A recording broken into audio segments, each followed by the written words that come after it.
In today's video, I'll show you how to create a personal portfolio in Canva.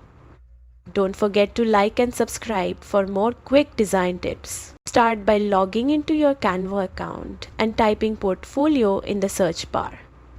Browse the templates and pick one that fits your style.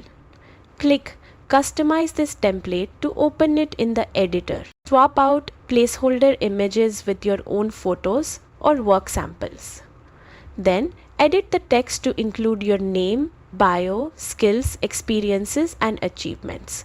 Keep it clear and concise for a professional look. When you're happy with your design, click Share in the top right corner and download your portfolio in PDF or JPEG format depending on how you want to use it.